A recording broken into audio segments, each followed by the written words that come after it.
You're listening to LiveWild Radio, the part-time adventure podcast. Join us as we explore how outdoor adventures build mind, body, and spirit. Welcome back to LiveWild Radio. So, for those of you in the Northern Hemisphere, because we do have a couple of listeners that are in the Southern Hemisphere, so they're experiencing summer right now. But we're releasing this on January 15th. And up here at North, that means winter. And winter means winter camping. So I'm Winston. I'm Catherine. And we're going to be talking about winter camping today. Yeah. So, Winston, what do you prefer better? Summer or winter camping? I like them all. Yeah? They each have... Summer's kind of free. You can eat miles. Actually, quite honestly, I hate summer. Because you're too hot. I sweat my balls off. But I like, spring and fall. Mm-hmm. As long as it's not like all sloppy, melty spring. Yeah. And I enjoy winter. Okay. Like it's a different challenge. Yeah. Winter is one of those things where first you're in an environment that can kill you. Mm-hmm. But if you do it properly, you're comfy, or passably so. Yeah. So there's something nice, or nice isn't the right word, something satisfying about being in an environment that can kill you. Like if you were out there naked, you got 3 hours, right? The rule of threes. Yeah. But you can, go for a multi-day trip, cover some, miles, explore, have an adventure, and sleep pretty comfortably, right? And it's just a different environment. Like when everything's snow-covered. It's beautiful. Yeah. And it tends to be quieter, right? Like the streams are frozen, so you're not getting the bubbling brooks. Yeah. The birds are gone for the most part. And sound actually absorbs a lot of, or not sound, but snow absorbs a lot of sound. And that tends to make for really this kind of like quiet, kind of contemplative mood. So, I'll ask you, which do you prefer? Oh, man, that's hard. I probably prefer the fall, but I'll tell you what I like about the winter. If you're looking, I think you can have your ultimate adventure in the winter for some of the reasons that you talked about. It's extreme. You're not used to it. Yeah. It gives you bragging rights when you go back to work. It does, totally. And you can take some really cool National Geographic photos where your eyelashes are all white and your nose looks like it's going to fall off. I've got one of those from our minus 40 degree temperature. That was something special. But I remember my very first time is we went to Queen Elizabeth Wildlands. You were teaching a course. And we snowshoed. I thought it was really great how you could go up steep embankments where in the summer, you really have to, they're quite technical. And with snowshoes, you just walk right up. Yeah. I thought that was neat, going over rivers, lakes. Sketchy at times. I remember that one time it was a lot of snow and ice, and then it started to thaw. Well, it's because basically where you get close to where the beaver dams are, right? There's flowing water, so it doesn't freeze. Right. So you give a wide berth around those, right? Or do you mean coming back when it was just everything on top was? It was everything slushy? on top. It was when we saw the ATVs. The only thing that gave me assurance to cross this river is the fact that there were ATVs. It was a lake, but crossing the lake as well. So I knew if it could hold the ATVs, it could probably hold us closer to the shore. Yeah. It's just that you would sink. Yeah. Well, and water would come up. It was weird. That was sketchy. Yeah. Well, it just had to do with the fact that all the snow on top, because it had gotten a little bit warmer. It was melting. So you had slush on top of ice. Yeah. But the ice was a foot thick, so. It was still weird. Yeah. I was surprised at how well you could stay warm. Even in those severe minus 25 degree temperatures, minus 30. As long as you were moving. Mm-hmm. The hardest part's getting out of the car. Yep. Because you want to start off cold, and we'll get into all those little tips. But once you get moving, you're unzipping your coat. Yeah. And you're fine. And you don't even have to be doing jumping jacks to keep warm. That's what I was afraid of, is that I had to be high intensity. No, just get moving. No, just keep moving and you'll stay, and you can cruise at that. Yeah. That was cool. I like the fact that I could eat as much chocolate and fat as I wanted to. You actually have to. You do. Yeah, that was really neat. But it is beautiful. There's no bears to worry about. Nope. You don't need to hang no your bugs. food. You don't have to hang your food. Although you're always constantly worried about your water freezing at times if you're Your drinking water. yeah. Yeah, but there's we'll get into ways to deal Right. with that. Yeah. But that was, you know, having been inexperienced and then try it for the first time, I can certainly tell you what not to do. Yeah. But at the end of the day, I mean, if you're looking to do this, number one, we highly recommend, you must be a 3-season camper to begin with. You must have done the fall and have experienced colder temperatures. And by the fall, we mean where the temperatures get down to 0. Yeah. Would you say? Yeah, or like at least low single digits. Yeah. Because with all the stuff we're going to talk about winter camping, it's like you don't start winter camping, right? First, you're maybe a summer camper. Then you're a 3-season camper. Then you can become a winter camper. Yeah. I recommend that way. And it's perfectly fine to be a 3-season camper from the standpoint of spring, fall, and winter. But you need the spring and fall first. So we're going at this with the idea that you already camp, you know, with some of the tips we're getting at. Yeah. Yeah. So what gear do you think people could continue to use? Like, let's start with the tent, because everybody says, well, do I need to get a winter tent? So to start with, no, you can use your 3-season tent. One of the things, though, I would get is like a siliconized nylon tarp. Here's the advantage of a winter tent. They're kind of beefier, so that like the poles are thicker. They don't have just bug netting inside, so they generally tend to be a little warmer. But they're beefier to stand high winds and heavy snow loads, right? So the fabric is heavier, the poles are thicker, there's more poles. Those occasional awesome times where you get like a foot of snow overnight. Well, picture that all on your tent. If you have a light 3-season tent, that's just going to crush your tent. Whereas winter, or they call them 4-season tents, but you'd never use it in anything other than the winter. Or a mountaineering tent. Mm-hmm. And they're heavier. Yeah, they're heavier, they're tougher. What's the average weight? Like a 2-person's like 8 pounds. Wow. Yeah. So from a 5 to 8 pounds. Or no, really, like if you're talking like your tent weighs 2 or 3.5. Really? Yeah. Huh. Okay. Yeah, so your 2-person tent. Yeah, it's substantially different. And I would say, now to begin with, we always recommend you start in your backyard and then car camping before you go backcountry. But just keep in mind, your gear is going to be heavier because you're going to be taking extra things to be warm, your tent, snowshoes. Yeah. Yeah. But so you can use your 3-season tent. It's just if you do expect a heavy snow, like a solid snowfall, I would position your tent. And you wouldn't tend to do sort of your normal out in the open. Where you choose a campsite tends to be a little bit different too. And I'd string a line between a couple of trees and have a tarp, like an A-frame, right over the tent, like a couple of feet higher. So any snow hitting the tarp then falls off and doesn't build up on top of your tent. Mm-hmm. Right? So it's a way that you can make your 3-season tent partway passable for the wintertime. And what size of a tarp would you get? Like an 8x10. Okay. That'd be enough for like a 3-person tent, right? And something to keep in mind too, if you do have that super heavy snowfall where the snow's building up, you want to make sure periodically to get out and shovel around your tent. Because the snow can build up so much that the airflow that would normally come in the bottom of your tent under the fly completely gets blocked off. Right, and that's the last thing you want because your body builds up moisture and perspiration, and that all builds up in your tent. Yeah, and even if you've got like the vents up high in your tent, it works by cooler air coming in the bottom and the warm air from you rising and going out the top vents, taking the moisture out with you. If you've cut off the airflow from the bottom, it's not like you're going to like suffocate, but that convective current that gets the moisture out of your tent stops it working. So that's just always one of those little things.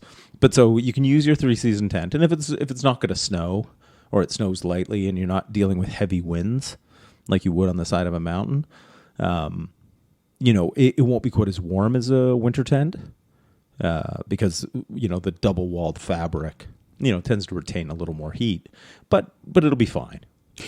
So just as an aside about heat and moisture, that one time we stayed in our friend Brooks's expensive winter tent versus the time we stayed the next day in a lean-to. So lean-to has 3-sided walls, so it's open and exposed. I found myself warmer in the lean-to the next day. And that might have been. Well, we were in the lean-to the first night. Whatever. But was from one night to the next. Yeah. And obviously in the lean-to, you've got perfect ventilation. Yeah. You know what I mean?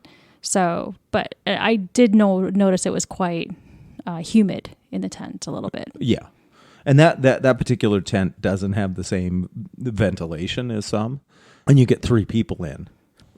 Moisture from your body, damp breath. Yeah. Totally. And then it hits the cold surface of the tent and you end up with a frost buildup. Basically, managing moisture is a big deal in the winter to keeping warm and keeping dry. And it is basically both personally within your shelter.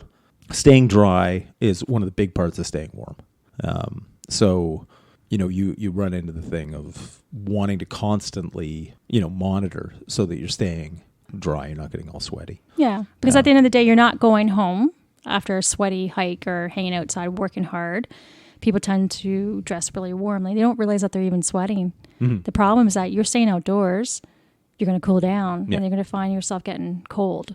So that's really important. But going back to the tent, you've got your tent figured out. You can use a 3-season tent and just get a tarp to ward away the snow. But let's talk about maybe the insulation in your mattress. Yeah. So if you've already got an insulated air mattress, most of the time the ones you'd get for 3-season use aren't warm enough on their own for winter. But if you could take along a foam pad, put it down first and put your inflatable on top of it, then that will go a long way because insulation's additive, right? So if we use Thermarest products, let's say you've got the ProLite, self-inflated sleeping pad. I think the R value on it's like 3. And then if you get the Z-Lite, fold-up foam pad, that's got an R value of 2.6. Mm-hmm. So now you've got an R value of 5.6. Well, you could put that on a frozen lake and not feel anything. Yeah, and I can say women run colder than men. And so for me, that works perfectly. That's what I use. I just use a Thermarest, like winter-rated air mattress, insulated air mattress. The only thing you run into where the foam pad would be recommended even if your pad is warm enough. Okay.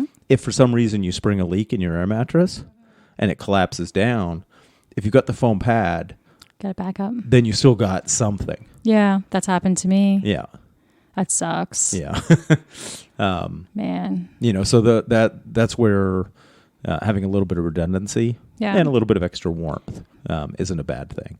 But yeah, because you can get one of those pads for like $45 or $50 Canadian, so it'll be much less American. Yeah. So you can add that to your regular sleeping pad, and that will get you enough insulation from the ground. And then if you take and get, let's say your sleeping bag is, a 3-season bag that's rated to -7. If you add a Sea to Summit Extreme, I forget what it's called, but on paper, they say that it adds 18 Celsius to the warmth of your sleeping bag. Mm-hmm. It's a sleeping bag liner. You put that inside your sleeping bag. So instead of buying an expensive winter bag that you're not going to use that often, putting a liner in then will dramatically increase the warmth of your sleeping bag. So if somebody's first starting their winter camping trip, what's the coldest would you recommend they don't go past? Well, as a starting point, I would put it at overnight, -15 or -20. Really? To start? We're assuming people have already camped down around 0. Okay. Right. So if you add your insulation with your pad, you add a sleeping bag liner, it still gives you some buffer zone if you're -15 or -20. And that's what we're talking, the overnight low. And this is where you definitely want to go with somebody else so you can smoosh up to them because that makes a big difference. That actually does make a big difference. So keep that in mind. But first note, do not go out on a car camping trip and do this. Try this out in your backyard. Make sure everything's working right. Or and let's say you live in an apartment so you can't go in your backyard. Then try it at a car camping campground that's open in the winter. See if you can find a campsite that's sheltered, right? Because if you get those campsites that are out in the middle of a field, nothing's protecting you from the wind.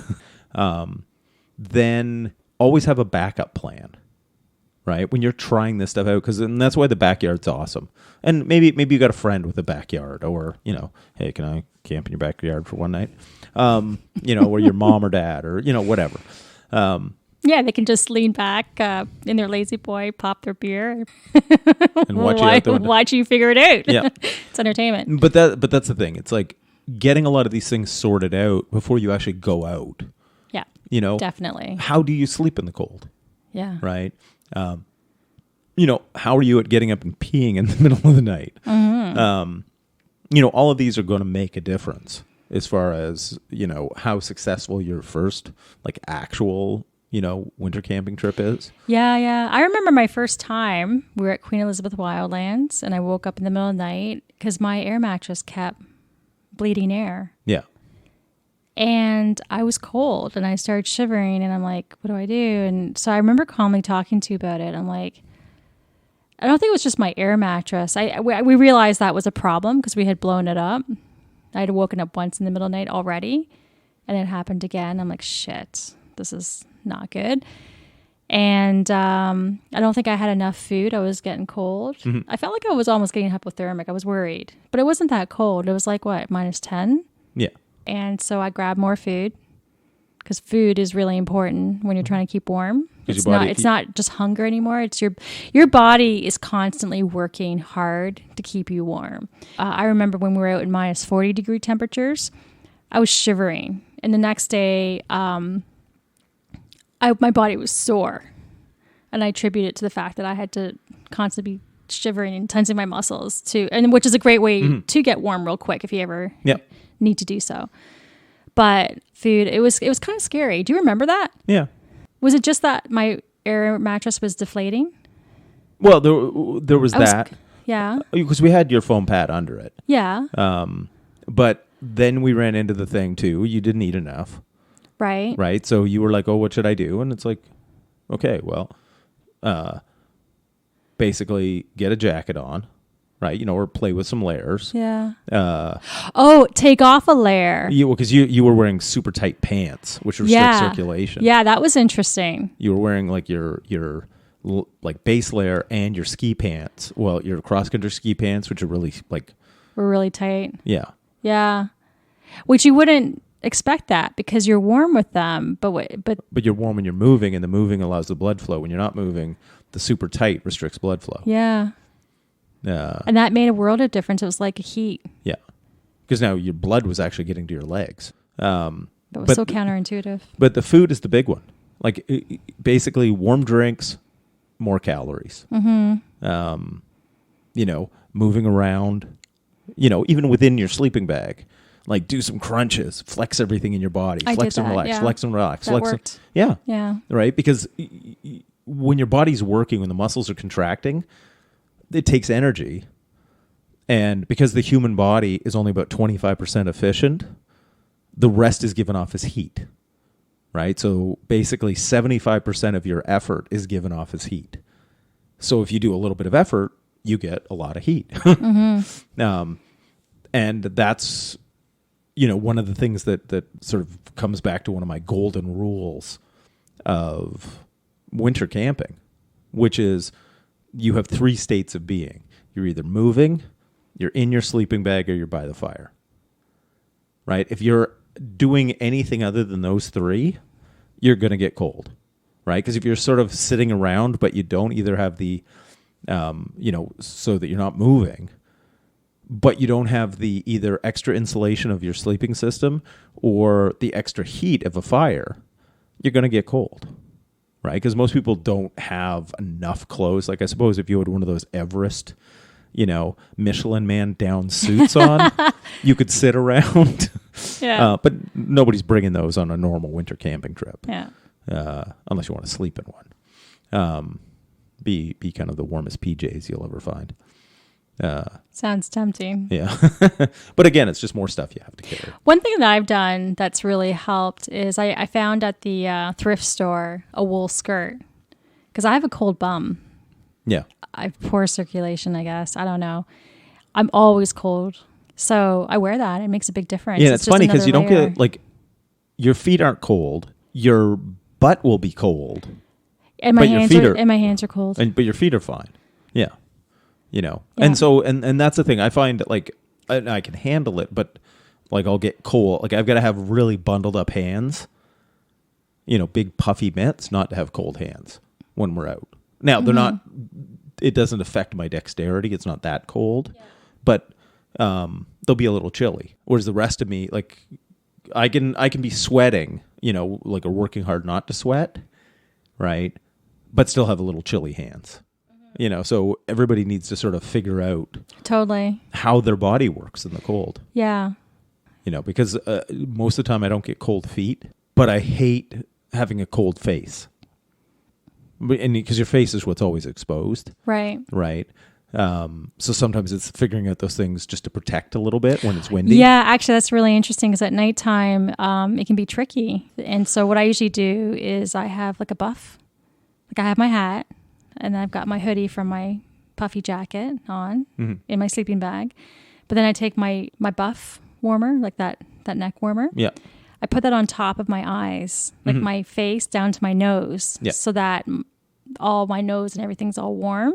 So the only thing that's exposed are my nostrils, so I can breathe. And your mouth. Because sometimes I'll breathe right into something, and you wake up in the morning, there's all these icicles. And you're soaked. Yeah. Right. So you never want to have anything over your face. You never want to have your face in your sleeping bag. No. Because the moisture gets trapped and condenses into liquid. Yeah. And then, it's one thing if, and you're just packing up in the morning and leaving, like you're only doing an overnighter. But, you run into the thing where every night you're out, even just the moisture that emits from your body, you'll get a bit of frost buildup in your sleeping bag. So anything you can do to minimize the amount of moisture buildup in your insulation will help allow you each day, like the next day, still be warm enough. So I remember because on our camping trips, we weren't car camping. We were backcountry camping, right? One thing that really helped me was back at home was to go hiking on a weekend, weeknight, whatever, with my clothes that I thought I'd go backcountry with. And then I check my moisture when I'm done. I'm like, okay, how am I? Yeah, this is good. I'm dry. You should be dry because your body heat will dry off your sweat if you have the right amount on. Yeah. If you have too much on, you'll get sweaty.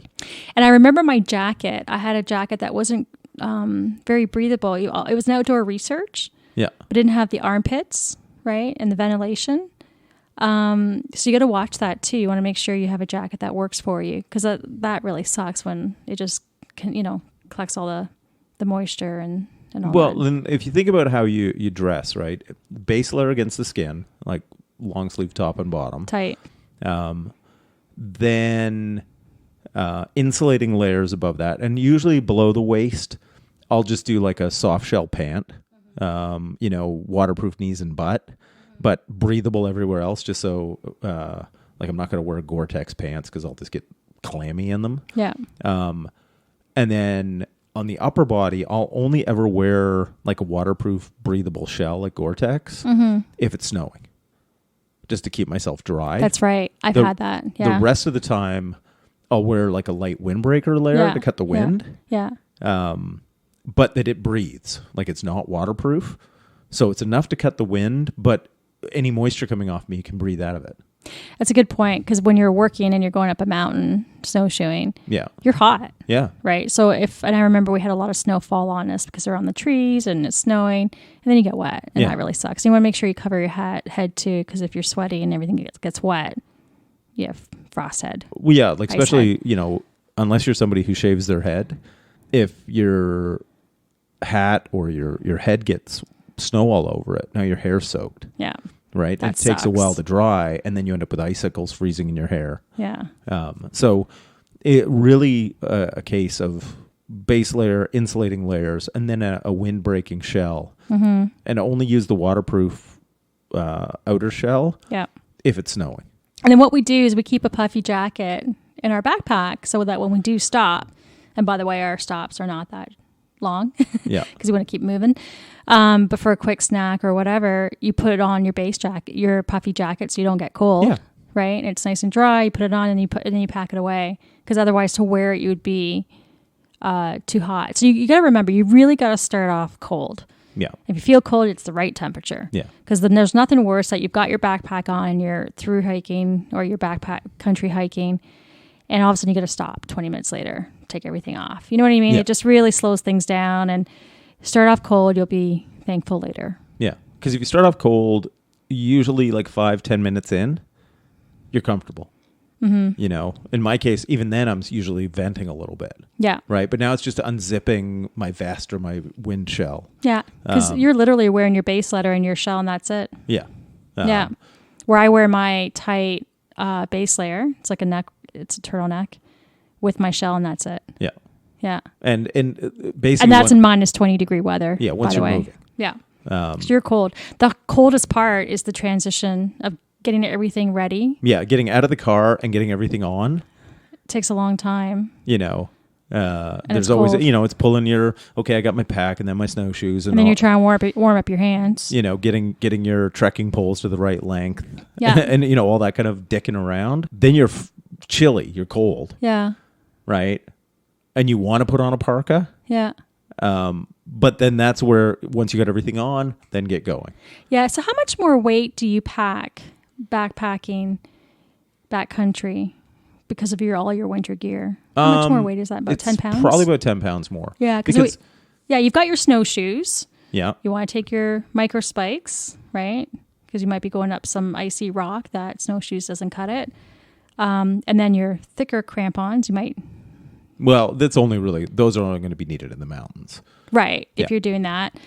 You know, you've got your gaiters. Great. Yeah. Right. To keep all your shins dry if it's deep snow. And they clip into your boot. Yeah. So you've got that. I usually bring waterproof pants just in case I'm going to go bum sliding down the mountain. Because I don't want to do that in my ski pants because they're not waterproof. Then you've got my shell jacket, right? That's another 1.5 pounds, whatever. So what else is there? So shovel, because when you're preparing a campsite, it's, you know, you got 3 feet of snow on it. You don't set up on top of the snow. You need to dig down to the ground. Right. And clear out. Great way to keep warm. Yeah. Yeah, and it's actually not that a lot of work either. And so a collapsible avalanche shovel, like a Black Diamond, they're small. They can strap it to the outside of your pack, but they're easy to use. But you need some sort of shovel for the wintertime. In a pinch, you could always like shovel stuff out with your snowshoes if you had to. Mm-hmm. But it kind of sucks. Especially if you're deep snow and you're taking your snowshoes off. You know, and the ergonomics of it, right? Like they don't have a handle. So then generally you're got an extra sleeping pad or a beefier sleeping pad, your sleeping bag liner, the tarp to put over your tent, right? All of these pieces just add up. Plus your backup clothes will usually be more. Yeah, food. More food than you probably would take. Actually, when you think of those mountain house dehydrated meals, in the summertime, I only eat a half. Yeah, in the winter, you eat a whole thing. Yeah. Yeah, and I could eat more. Yeah. That's how hungry you are. You don't realize it, but your body's just... It's churning through that food. Yeah. So, yeah, that's basically what you're looking at is, you know, generally in the ballpark about 10 pounds more. Mm-hmm. So if you've got a really light backpack for the summertime, you might need a beefier backpack. As a woman, I would also say that you'd probably want some snow pants for nighttime, hanging around the campfire. Like I really run cold, right? So I've done that, and I've been happy I did. I even brought my long puffy jacket to cover my butt because at the time I didn't have anything warm, just to keep warm, just because I really, really struggle with that. As far as gloves go, and your hat or toque, as us Canadians say. I was going to say our Canadian friends, but I'm one of them. You'll run into the thing where you want to bring an extra of those because your hands and your head can get a little damp. Yeah. So you want to have like a fresh, dry one to put on. Yeah, and you can actually dry that in your sleeping bag if they're slightly damp. Yeah, just put it in the foot of your sleeping bag. Yeah, your body heat will dry it out. Yeah. You'd be surprised. So what I often like too are those face masks. Oh, like the balaclavas? Yeah, they work. You know, or you can get the well. neoprene face masks. That one. That's what I have. I think I gave you one of those because the Velcro wasn't enough to fit around my fat head. Yeah, I use that. That works out quite well. Yeah. Because that whole thing at nighttime of your nose My nose runs, by the way. I've noticed that. I have to have Benadryl in the winter because my nose is like a tap. Well, everybody's is.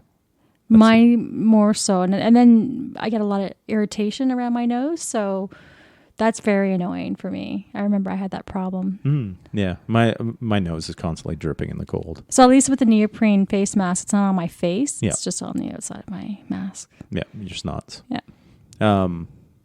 Yeah. And because there's kind of two types of winter. And there's really more, but I'm going to break it into two.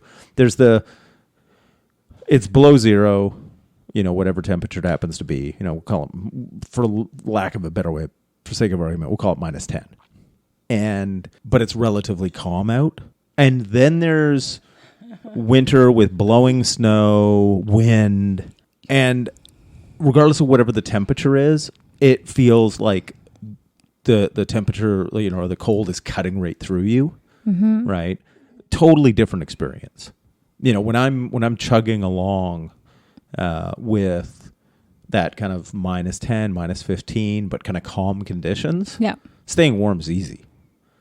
Whereas when you're getting those wind conditions, that's where having all of your skin covered really comes in, because any bit of skin exposed just freezes. It doesn't have to even be something big, or thick. But, I'll make sure that I've got like at least a beanie toque on. I wear glasses, so they'll tend to protect my eyes. But you can also wear ski goggles, because just freezing wind blowing in your eyes, feels like your eyeballs are going to freeze. Mm-hmm. You want to make sure your hands are covered. And then any skin that is exposed, put a thin layer of Vaseline on it. And that will actually act to cut the wind. Oh, really? Yeah, really, really effective. And it keeps the skin from getting chapped and windburned. As you talk about chapped and windburned, moisture, retaining moisture, as in fluids, that really surprised me. How dehydrated I got in the winter. Yeah. Who knew? I remember coming down that mountain, I ran out of water. I was eating the snow because I was so thirsty. Right? But you wouldn't think that, but it's true. You need to be really cautious of that. Now, what about electrolytes if you're sweating so much? Yeah, well, in the winter, you actually lose less of your moisture from sweat. Mm-hmm. You can still sweat if you're not good at managing it, but more of it's actually lost through respiration, breathing. Really? Because of the temperature difference, right? Like you see those big clouds of, as you breathe out. Yeah. That's moisture. Right. And so because of the cold, you actually lose more moisture from breathing. Gotcha. And then when you breathe in cold air, your body has to heat it. Mm-hmm. And naturally, then you end up exhaling more moisture.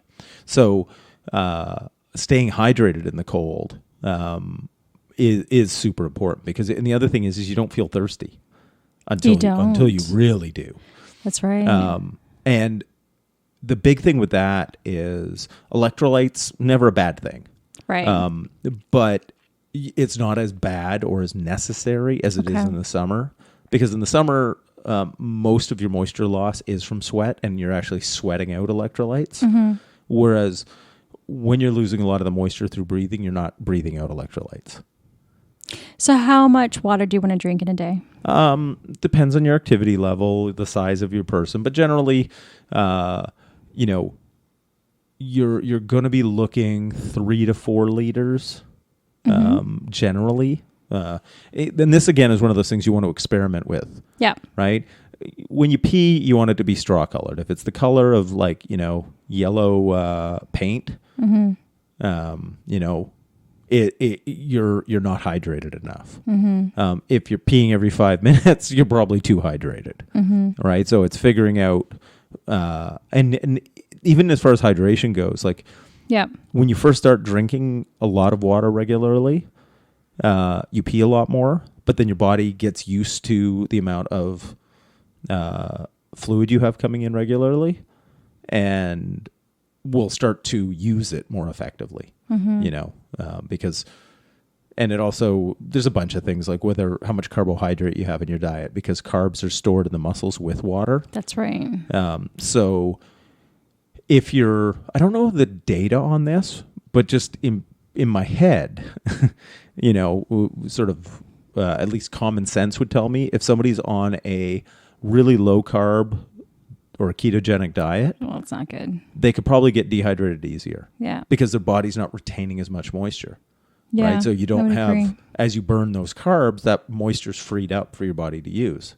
Right. And if it needs it for, bodily processes, it's there. If you didn't have it to begin with, because you don't have a lot of carbs stored in your muscles, you might get dehydrated easier. Don't quote me. This is just sort of an idea I just had on the spot. So, I'm not saying the science is there, but when this episode's over, I'm going to do some research and I might put it in the show notes. Yeah. Yeah. So when it comes to filtering water, most of the time in the winter, unless you can find an open water source, like a stream that hasn't completely frozen over, or because say like if it's real winter, we're not talking the beginning, lakes aren't accessible because you don't want to get out near the thin edge of a frozen lake to try to dip a pot in to get some water. So generally you're melting snow. You're going to do that either on the fire or on your stove. And the thing you'll run into is you never want to just put snow, because snow is actually mostly air. You don't want to put that in your pot on the stove because you'll scorch your pot and your water will taste like burnt popcorn. So if you put a little bit of water, liquid water, in the bottom of your pot and then start heating it up and then start scooping your snow in, you're just not going to scorch the pot. So how much water should you come into a backcountry campsite with? If you it depends how long you're going to trek in. Sure. Say overnight. No, but how far are you hiking that day? Okay. Right. Because it's kind of a pain to stop and process water, like melt snow. Generally, whatever I need for the day is what I want to bring with me. So let's say we're going to, hike 6 or 7 kilometers. I'll probably bring 3 liters of water, most of it to drink on the way in. And then I'll have that little, I'll have a bit of liquid water left over to be able to, start the process of melting snow and then boiling the water for a minute to disinfect it. Okay. Because you don't obviously know what kind of bacteria there might be in the snow. So you want to bring it to a rolling boil and kill it. Makes it safe to drink. Yeah, and so Nalgene bottles, you can then put your boiling water in that. Yep. Those are the safe ones. Yeah, and then if you're using Nalgene bottles, which is sort of like standard camp bottles, outdoor research makes bottle koozies that are insulated bottle holders that have like these Velcro straps, so you can strap it onto either the shoulder straps of your backpack or the waist belt of your backpack. Nice. So it's really convenient to use. And then if you're going to leave them overnight or sitting anywhere, put them upside down. You want because the water will freeze where there's air. Down. Yeah. So you want to make sure that at the lid, right, when you flip it over in the morning, you've got water there. Yeah. What I do is I stuff it in a snowbank. And if it does freeze, it only freezes at the top, which when you flip it over is then the bottom. So then the rest of the water is still liquid. Right. And one of the little tricks too is when you've brought water to a boil to disinfect it, fill up your Nalgene bottle. Make sure the lid is on properly. Make sure that there's been no ice buildup or anything so the threads don't engage, so that it's sealed. Tip it upside down and shake it a bit just to make sure that there's no leakage. Put it in a wool sock and then throw it in your sleeping bag. And that'll stay liquid all night and keep you warm. Yeah, because then when you get in your sleeping bag, you don't have to warm it up. Like it's toasty already. Yeah. And then you just kick the bottle to the foot of your sleeping bag, and then your body heat will keep it from freezing because it's insulated. And when you wake up in the morning, you have liquid water for making your coffee and making your breakfast and getting the next batch of water started. That's right. So that's one of those little tricks that makes getting in a sleeping bag joyous. Yeah. Right? Because you're that little last minute stuff before bed, you're getting a little bit chilly. Yeah. And you get in it and your bed's like warm. right? Because your sleeping bag would eventually warm up from your body heat. But it takes time. There's such a transition. Yeah. Whereas you There get in, is. and it's like somebody had an electric blanket in there already. Yeah. The other thing to keep warm are snacks. Like say if you have like Cliff Bars or chocolate bars, like if you're going to bring those along, make sure you have them on your person. Because when you're out there hiking all day, if you have them in your backpack, they might freeze. Yeah, Or if you leave them outside, like anything that you want to have even the next morning. Would you even keep one in your pocket? Well, in your pocket or in your sleeping bag. Yeah. I know. I think I asked this question because people wonder about animals in the winter. Yeah, well, remember, the bears are hibernating. Mm-hmm. And if you've got stuff in your sleeping bag with you, Yeah. it's one thing to have, say, the pockets of your, you might get mice going after, like the mesh pockets in your tent if you Right. put some wrappers or something in there. Yeah. But first, if it's something that's sealed, Yeah. they're probably not going to smell it. Yeah. And then if you keep it warm because it's close to you, then it's edible. Yeah. It's not going to freeze solid because like a frozen Cliff Bar, you'll break your teeth on. Yeah. I mean, I think it's more useful to have that as you're hiking throughout the day and Yep. as you're doing stuff. Just keep it on you. when Yeah, you're and ready to eat the something. other thing, so basically inside of my vest or inside of my jacket pockets, close to me, I'll keep some snacks. And that's where like I actually like things like trail mix because nuts don't seem to get super hard in the cold.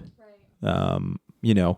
Dried fruit can a little bit, but and M&Ms, but they don't get like break your teeth Cliff Bar hard. Right. But the bag of trail mix that I'm eating, I'll keep in the inside of my jacket, and that just keeps it manageable. Yeah. And the same thing with any electronics you have, right? The cold will destroy, well, they don't not destroy, but suck the power out of batteries or make them not efficient. I always equate it to the cold makes the electrons slow down. Which is really important when you're backcountry and you want to have that backup plan, right? Know it for both communicating with people, but where Navigation. you are. Navigation, when you have to get going the next day. And The headlamp. Absolutely. Absolutely. Very important. So normally, most of the year, I'd keep my headlamp in the top pocket of my backpack. But in the wintertime, I keep it in the inside pocket of my jacket. Yeah. Right? Because when you've got it on, it's getting heat from your head Right. to keep the batteries from, Yeah. running abnormally low. But with, just non-using it, keeping it close to you, you retain more charge to the batteries. Same thing with if you have a cell phone, GPS unit, a satellite communicator like a Spot or an InReach. Yeah. All those devices, keep them close to you, and Yeah. then your battery life will work better. So, and don't think if you've never experienced this phenomenon before, and you just wonder why it's like none of my stuff works in the cold. Warm it up and it'll work again. No, it most definitely will. So, so first off, of course, start in your backyard. We talked about that. Then when you're ready to actually go camping, go car camping, Yeah, right? because worst case scenario, you turn your car on and turn the heater on. Yeah, something happened that was kind of cool. We went to Allegheny over New Year's Eve a couple of years ago, and we couldn't even get to the trailhead, the parking lot, because there's so much snow when the snowplow came through to clear the roads. It was clear to get in, it was going to be a challenge. Now, we had a shovel, so by the way, keep a shovel in your car, right? Because that's quite possible in backcountry, like where you're in the mountains and snow conditions, that you could also get plowed in a parking lot. So definitely think about that. Think about having CAA or AAA in case you need a boost, because sometimes it gets really cold, your battery might not start. So the other things are, when you're planning these trips, consider whether or not campfires are allowed if you're going to a new area, because there are places like in the Adirondacks that there's no fires are permitted. Yep. And then in other areas there are. Yeah, because that's sort of one of the things we didn't talk about. One of the biggest joys of winter camping is that killer fire, right? So a couple of things I always recommend. Number one, bring a folding saw with you. Yes. I actually prefer a folding saw over an axe even. Because the types of fires we tend to make, we just need logs. We'll make a Siberian log fire. Yeah. And you don't have to split a lot of stuff, so I don't need to bring an axe. Yeah, and actually even finding wood, and you gotta even be careful that it's dead wood. Yeah. Not a live living tree. Yeah, It's actually very easy to knock over in the winter. Surprisingly, I guess it's because the water drains out of the tree and it's dry. Yeah. Basically. And then the ground's frozen, so it's kind of brittle. It is. It's very brittle. But again, you can be careful that you don't kill over. On yourself. Well, not only that, but you don't knock over a living tree because it's very easy to do that. Mm. Yeah, you feel like you're strong. But anyways, so it doesn't take a lot of effort to do that. And there's different kind of fires. We should do a YouTube on this that you can set up for that are extremely warm and can last a long time, like a Siberian log fire. Yeah. But nonetheless, whether or not you can have that killer campfire, you want to make sure you can. Yeah, and you really need to budget gear-wise for extra warmth if you're not allowed to have campfires. But like really the only place we ever go to that you're not allowed is the Adirondacks. Yeah. Right. And we're usually staying in shelters. Yeah. So that helps. But if you think about like, when we go to Pennsylvania, no issues anywhere. Yeah. We go here in Ontario, no issues. Like really that's the only place I know of that you're not allowed to have campfires. Yeah. Unless it's like fire season. But I mean, as far as the wintertime goes, like even if you go to the giant wilderness or you go to the western high peaks in the Adirondacks, you're allowed to have campfires. Right. So it really just comes down to that one weird anomaly. And I find too that you pretty much want to collect, if it's fairly cold, I would collect a shitload of wood. Mm-hmm. Remember, because we had almost like a wall of branches and logs and logs, and we went through it all. And you didn't think we would. I remember Brooks and I were like, we need more. And I'm glad we did. We even made a little a wind wall, like a retaining wall to block the wind, because we wanted to make sure that the fire, right, that we would retain the heat as much as possible in the area that we built up. Yeah, and we even made a little couch out of the snow. Yeah. That was fun. And the thing you run into is that more of what you're getting, you're not really retaining any heat, but you're just cutting down the wind. Yeah. Like with anything, if you can block the wind, it'll feel like 20 degrees warmer. Yeah, it does. It's amazing. Like a lot of times when I'm super cold, because your body's like churning hard to try to make you warm. Yeah. So as soon as you get out of the wind, all of a sudden you just go, wow, it's like warm out now. It's like the sun came out. Yeah. And all it is just now that your body's like on overdrive. Yeah. And the wind's gone. Yeah. So now all of a sudden you're retaining that heat. Yeah. Because the wind is just a bugger. Right. So now that's the thing when you're choosing your campsite too. And obviously if you're trying the car camping thing, it's like wherever your campsite is. Right. But in the backcountry, when you're looking for a campsite, you want something sheltered. So if you can like a copse of like coniferous trees where you can find like an open area in the middle of them where you're surrounded, pretty much on all sides, but obviously it might be a trail or something going into it. That can make a great windbreak. The other thing, as Catherine mentioned, is that you can actually make a snow wall because you got to dig down to put your camp in. That snow you dig out, you can actually build up if it's snow that'll allow you to pack, build up a wind blocking wall. Or sometimes you might find that you walk down an embankment and then there's a nice clearing. Yep. So you've got that whole embankment as one area sheltering you from the wind. Yeah. Yeah. And then one of the things, because it does tend to be windier in the winter, and most people don't do this enough, is like look up, look around, because if there's any standing dead trees around you, or branches up in the trees, when the wind picks up overnight, you don't want those falling on you. So it really like pay attention not just to where like looking down, but look up, because there can be a lot of dangers, and a lot of times towards the end of the day, as the sun's going down, it's actually pretty calm. And the wind starts to pick up as the evening goes on. And you run into that thing, like in the middle of the night, the wind is picked up. So now all of a sudden you're hearing all this creaking. And where everything's so brittle. Yeah. Yeah. And so if you've got like a standing dead tree that you're in the path of, right, that you didn't pay attention to, it could blow over in the middle of the night. Because we've had plenty of times when we've been out in the winter, you know, we picked a site where we were safe, but you hear cracks and stuff falling in the forest. Yeah. You know, you don't want to be in the path of that. That's right. So make sure you look up, look around. You don't want those broken branches falling on top of you. You know, so it makes great firewood. Yeah. I was just going to talk about that. Fire starter. So even though we're in the dead of winter, you can still get great fire starter from birch trees, like the paper. Yep, birch bark. And then even at the bottom of fir trees, if you take the tree. Well, pine is really the one you want. Yeah. So Right. if you get basically the low dead branches of pine trees, right near the trunk will tend to be saturated with pine sap, and pine sap's flammable. So if you cut that branch off, and this is why your folding saw comes in handy, about 6 inches out from the tree and then right even with the trunk. And you can usually tell first the smell, like it smells like pine sol. And then when you look at the end, like it looks like an amber color.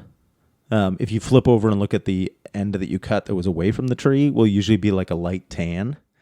If you're lucky, sometimes that whole piece is completely saturated, the full length of it. But then if you take that piece and just split it and make feather sticks out of it, you've got this amazing fire starter, right? You can light it with a match, a lighter, a ferro rod, which is that kind of cool metal match that you strike it and it throws a shower of sparks. So there's a number of different ways you can ignite it, but that stuff's great as a tinder source. And you can usually find it. And then always never go out without a bunch of backup tinder sources of your own. So some like wet fire cubes, which are basically wax and kerosene in these little cubes. You can also use the Weber barbecue lighting cubes. Keep them in a Ziploc bag, but like cotton makeup removal pads with Vaseline. I make little Vaseline tacos. Yeah. That way it's not messy. Yeah. But those you just fluff up. It's super easy to ignite. They're easy to light. Those are my favorite. Like you could light those with the sparks from an empty Bic lighter. And basically the cotton ignites easy and the Vaseline burns a long time. So with one of those, you'll have like 10 minutes of open flame. Yeah. And if you can't get a fire going with like open flame for 10 minutes, you practice more before you go out. Totally. So I think it's important to talk about how when you're planning to go on a trek, to realize that when you're snowshoeing in the winter, you can already consider to cut down your time in half. It takes double amount of time to cover the miles that you're looking to do. Yeah. So keep that in mind. You're carrying a heavier load. When you're navigating, everything looks different than it does in the summer. Yeah, even if it's a place you've been a ton of times, all the landmarks are gone. Yeah. And so water's frozen over, especially if it's a small little river, right? Creek, whatever that was once there. You may not notice that you're even crossing it. Yeah. At points, it feels like it's just a valley. Well, and sometimes where like a pond was one of your landmarks, it looks like a field now. Yeah. Covered in snow.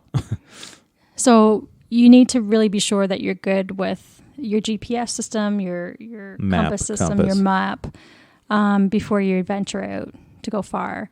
We've heard from folks that some of the biggest issues are that people don't even know where they are or how to get out if they're lost or if they're in trouble. Yeah. So make sure you get those skills dialed in. Yeah, and one of the things too is that because obviously tracks are easy to follow in the wintertime, don't just assume, because if you're going out to an area, don't just assume that the tracks that you see go off, that person knew where they were going. One of the things that I've been culprit or fallen prey to is just that. So we're down in the Adirondacks hiking, and I followed, because it's in the wintertime, I followed the tracks because it was up one of the herd paths. And what I ran into was, because I'm following somebody's rather than figuring my own way, They didn't know where they were going. And we ended up like way the fuck away from the peak we were going after. Was that Mount Seward? No. Oh, okay. That wasn't with me. No, we made it up Seward just fine. No, but that trip, that was a really much longer hike. That's what I was wondering, if that's what happened in the end. No. That day's hike, because we kept thinking it was we'll be there in about an hour. Well, that's just because we're out of shape and slow. That's another factor in the winter. Yeah. It was the hardest. That trip up Mount Seward, let's just talk about that for a second. What was the height? It was about 2,000 feet of elevation gain. Is what we tracked. Yeah. That was the hardest thing I've ever done. It's because you don't do your cardio. No. But in comparison to other summer hiking, backpacking Yeah, I know, trips, because you're now... It was the hardest thing I've ever done. It's because you're going up 2,000 feet in 4 feet of snow. Oh, yeah, and at elevations or grades that I'd take a step up, I'd slide down. Yeah. Oh, yeah. Yeah, like that's why the stair climber needs to be your best friend. Like, the cardio in the winter's harder than when the snow isn't there. It was hard. Right? It was hard, but it was so much fun coming down that mountain. Let's talk about that for a second, because I think people are interested in knowing, what does that feel like? At least for me, when I got up to almost near the summit of Mount Seward, and what's the total height of that mountain? It's just over 4,000 feet. 4,000 feet. You're above the tree line. You don't feel like you belong there. Well, with that one, you weren't above the tree. They don't really have a tree line on Seward. Yeah, they did. I was above the tree line. I could see the trees behind me in that photo. And so my biggest fear actually on that trip was falling in a tree well. Right? Yeah. Which happens. And sliding off the mountain, actually. Which wasn't going to happen there. No, but it felt like it could have. Like, but your feelings don't matter. Anyway. It's just reality. And the mountain doesn't care about my feelings. No, but the mountain always wins. Yeah, but that particular mountain didn't. It's all forested. Yeah, but there were parts that were open, right? Like at the top. That's why I didn't want to continue, because I was really afraid. I was like, I don't belong here. So you didn't combat your fear? No, I didn't. I said, fuck it. I'm done. Yep. I'm good. Here's my photo. Yep. We were 50 feet from the summit. It was a cool 50 vertical feet. So it would be a little longer lengthwise. Yeah. But Catherine just sort of went, no, I'm done. Day's over. Well, because we reached what seemed like a T intersection where you had to go left or right. So we had to go to the left. Yeah. And there wasn't much of anything there. No, it's a bit of a scrambly bit. Yeah. So it felt like you could easily go tumbling down. Into the snow. I guess. Like it wasn't a cliff. Yeah, but considering that I was climbing up, like I was snowshoeing up and I'd slide right back down, that's what it felt like would happen to me. That's why I was just so nervous. And that's where you might, no, I don't think you would on that trip, bring an ice axe. It could be useful.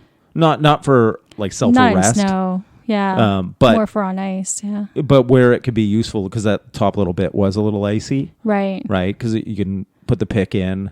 That's true. Use it to help you. But it can also, you can use the adz end, ADZE.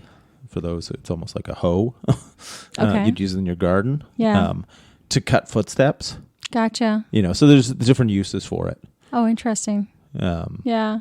It was fun. Like that was full on adventure for me. Mm-hmm. But I was like, I don't belong here. I need to get down. Yeah. And the fun bit, like this is the best, is bum sliding down a mountain. Yeah. That was pretty amazing. Yeah. Well, when we did the trip and you didn't come up Algonquin with us.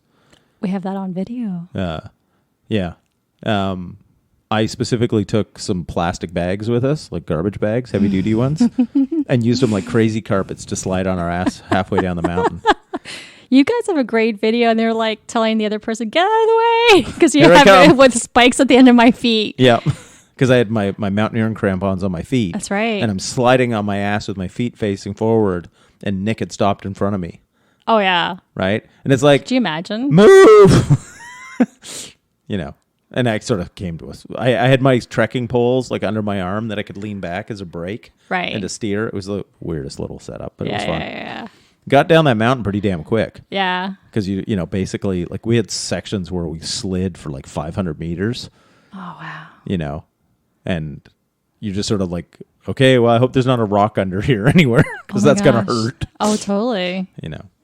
Yeah. have you had dicey situations? I'm just asking. I've fallen through the ice once on a lake. Oh, really? Yeah. That's right. Tell us about it. My balls were up in my neck because I ended up just going like my snowshoes, but went through. Yeah. So weird. Too. And I my backpack and sort of falling forward with my poles. Yeah. So it was only basically from the waist down. I was in the water. Okay. And so it was like, I sort of... What was holding you up? Because you touched the ground? No. My backpack, like the hole wasn't that big. Gotcha. Like because I didn't have big snowshoes on. Oh, okay. My backpack kind of caught me and I had, I fell forward on my stomach. Nice. Okay. And yeah, it was basically just a belly wriggle. Yeah, but you had these ice picks. Yeah. And this is the thing, when anybody's crossing like frozen water, first, never go out on rivers, particularly anything moderately fast moving, because what can happen is the water level underneath the ice drops, and so the ice is over air. Right? What do you call that? Pardon? Is there a name for that? Maybe, but I don't know what it is. Okay. Death. Because the reason why you can walk on ice, like on a frozen lake, is that it's floating on the water. Mm-hmm. But when the water's gone, like the water level has dropped, that ice now can just break. Right? Because it's not being supported. Right? So it really just ponds and lakes. You don't want fast moving stuff. So and you can get these from like places that sell stuff for ice fishing. They go around your wrists, kind of like, idiot strings for kids' mittens. And they're handles with a little metal spike on the end. Because you can picture if you went through the ice, your arms are on and you're trying to paw yourself out. Well, with these, you just get them in your hands and use them like mini ice axes to pull yourself out of the water. Right? And you're just out onto your stomach.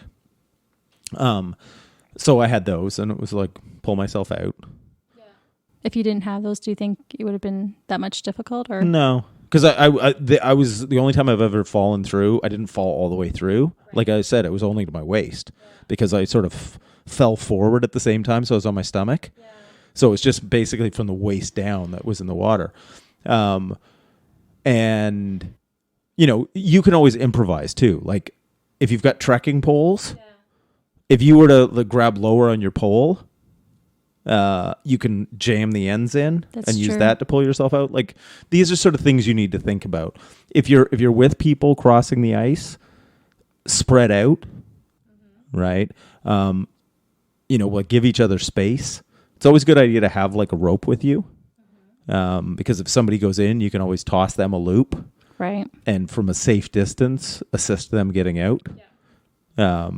And then if you do go through, get to shore, get in, get a fire going, right? Because your pants are going to freeze solid or your clothes are going to freeze solid on you, right? So keeping moving, collecting wood, get that fire going, and get out of those wet, frozen clothes, get dry clothes on, right? And that's why you always want to keep your clothes like that you're not wearing in a dry bag in your backpack.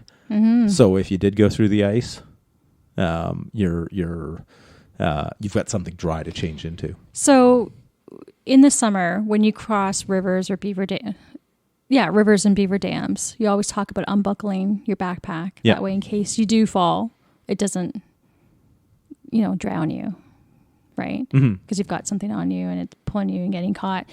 What about going over ice? And people will probably argue, I like to keep it done up, because it can be the thing that keeps you from falling through. And that's just because that was my experience. Right. What is is there another theory on that? Is it the same thing as going over moving water? Basically, the thing with ice, there isn't kind of like this world, like sort of standard, if you want to call it. It's not moving water. Right, because you shouldn't ever be on ice that is moving water. So you run into the thing where if you're keeping closer to the shore, where the ice is thicker. Generally but avoid kind of the points, because that's where you'll tend to, if you get a narrowing in a lake, there'll be more current there. Oh, really? Than there will be out in the wider areas. Yeah. So there's sort of those. That's interesting because you'd think that, like, I would be more prone to take the narrow area across, thinking that both edges of the narrow area are thicker. You know what I mean? Less water. But where there can be more current, so it froze last. Generally, I only go on ice when I know in the area, like, it's at least 5 inches thick. Yeah. Right? It's like if there's people ice fishing with snowmobiles out, I'm probably going to be okay. Yeah. Right? So even if it's not specifically the backcountry lakes, but if, on your way in, and I will always check those kinds of things. If snowmobile trails are open in that area along the lakes or on the lakes, then me with snowshoes is probably going to be okay. Yeah. You know what I mean? Yeah. And if people are out ice fishing, then I'm probably going to be okay. And are there news reports where you can check the ice fishing reports about? Yeah, it just depends where you're going. Yeah. But yeah, and that's the thing that's great about the internet. Otherwise, stop in a local place, like figure out where the local fishing place is, and ask them about ice conditions. Yeah. But that's what we used to have to do in the old days. Now you can check that stuff online. But if you look at ice fishing conditions for X, or, is the ice thick enough here for X, for ice fishing. Yeah. Generally, that's what they are always checking the ice for, is ice fishing. But obviously, if people can go out, put an ice out up, a bunch of people tromping around on the ice, digging holes or drilling holes, then us sort of skirting around the edges, not on the same lakes generally, because that's not very backcountry, but if it's cold enough for their lake, because in the backcountry, a lot of times we tend to be on smaller ponds and lakes, they tend to freeze first. Mm-hmm. Right? Like the smaller the body of water, the sooner it freezes. Right? So I think that's part of the reason why, in all my time, I've only ever gone through the ice once, because I'm kind of, if I'm ever in doubt, I won't go on it. Mm-hmm. This was just one weird kind of thing. It was a little late in the season. So, yeah. So hopefully you guys found some tidbits of information. Right now, we've got some articles, part of our winter camping series. We do, yeah. Yeah, so definitely check them out online in our adventure blog. And you also LiveWildRadio.com. Yeah, and you'll also find some other articles on trip planning and navigation that you can, get some additional skills off of as well. We're a big fan of the Adirondacks. We're going to link to in our show notes to a forest ranger out there named Scott Van Leer. He's got some great tips. Wherever you go, search for the search and rescue reports. They'll tell you about the common mishaps happening. Yeah. You can learn from that, right? You really can. Like in this, maybe, I don't know what it says about my personality, but one of my enjoyments is reading search and rescue incidents. Right? It's like sort of what happened, particularly the after action reports and how it could be avoided. Right. So when it's somebody slipped and fell and hurt themselves, right? It can happen to any of us. Right. But there's a lot of stuff that could be avoided. Never go anywhere without a headlamp. Oh, yeah. Know where you're going, have proper maps, have your technology. Like I'm working on another article I'm working on is sort of some basics of survival with the idea of like the 10 essentials that you always carry with you. That's right. Even if it's just a day hike. Yeah. And understanding how to use them and working with them. And because the outdoors are one of these things, it's an amazing playground, but it's unforgiving, right? And winter more so, right? So if you always think of it from the idea that it's nice that you can call for help, but if you plan for the idea that you never can, you'll have that extra level of preparedness. Oh, sure. So Yeah, I always think if you're going to go out there, once you've done it in your backyard and car camping, I highly recommend base camping. yeah, just go in like a few kilometers. Yeah, go a few kilometers, go do some hikes. But I actually feel more secure with everything on my back, in all honesty. Yeah, because I've got everything. yeah, if anything Right? goes wrong, you just make camp. Yeah, yeah. So that's why having that article, you're talking about the 10 essentials in case things don't go right. Yeah, and whether you're like taking a day hike from your base camp or you're just going on a day hike, out hiking, they should always be with you. Mm-hmm. So, but it's a lot of fun. I hope we didn't scare you. Yeah, because really, it is beautiful, and we do recommend you try it. You see people out there on the trails. You'll fall in love with it. Yeah. And we didn't even talk about things like hot tenting and. Oh no, that's a whole other episode for sure. And there's people that do that all the time and talk about it as well. We can always plug them or do an episode with them down the road. Yeah. But there's many ways to enjoy the winter. Get out there. It's just an extension of your summer hiking and camping. In a very cold, white way. So until next time. I'm Catherine. I'm Winston. Work hard. Play dirty.